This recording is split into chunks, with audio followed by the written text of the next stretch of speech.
Praise the Lord, जय मसीह की। फिर से आप लोगों का प्रार्थना जीवन चैनल पे स्वागत करता हूँ। आज का पवित्र बाइबल वचन है सपन्य अध्याय 1 से लेकर अध्याय 3 तक।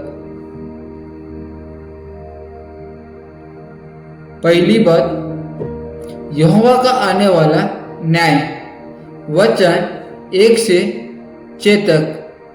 परमेश्वर यहूदा और यरूशलेम के विरुद्ध न्याय की घोषणा करता है। मूर्ति पूजा और दोगली उपासना के कारण परमेश्वर का क्रोध प्रकट होगा। अर्थात परमेश्वर पवित्र है और वो पाप व मूर्ति पूजा सहन नहीं करता। वचन 7 से 13 तक। यहोवा का दिन निकट है। लोग जो लापरवाह और लालची है उन पर दंड आएगा। अर्थात परमेश्वर का न्याय निश्चित है। उसका दिन गंभीर और भयानक होगा। वचन 14 से 18 तक। यहोवा का दिन अंधकार, संकट और विनाश का दिन है। धन या सोना भी उस दिन बचा नहीं सकेगा।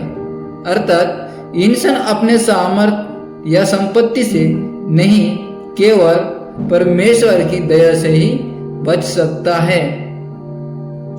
अध्याय 2, अन्य जातियों पर न्याय और परमेश्वर की खोज। वचन 1 से 3 तक। दीन लोगों, यहोवा को खोजो, धर्म और नम्रता को ढूंढो, शायद तुम बच निकलोगे। अर्थात न्याय आने से पहले परमेश्वर की चरण लेना ही सुरक्षा है। वचन 4 से 15 तक। फिलिस्ती, मोआब, आमोन, कूश और आसुर जैसे जातियों पर भी न्याय घोषित किया गया।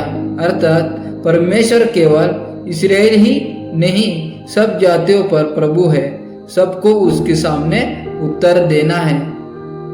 अध्याय 3, यरूशलेम की बुराई और परमेश्वर की आशा। वचन 1 से 7 तक। यरूशलेम भ्रष्ट और आज्ञा ना मानने वाला है।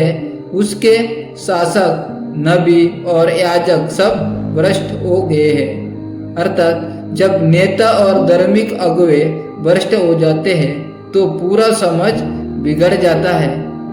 वचन 8 से 13 तक। यहोवा सब जातियों को एकत्र करेगा और उन पर न्याय करेगा, लेकिन वो एक दिन और नम्र लोगों को बचाएगा।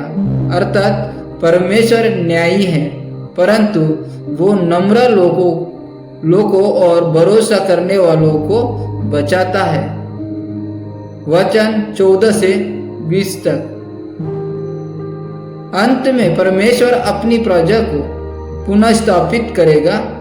वो उनके बीच आनंद करेगा, उद्धार करेगा और सब जगह उनकी महिमा बढ़ाएगा। अर्थात न्याय के बाद आशा है।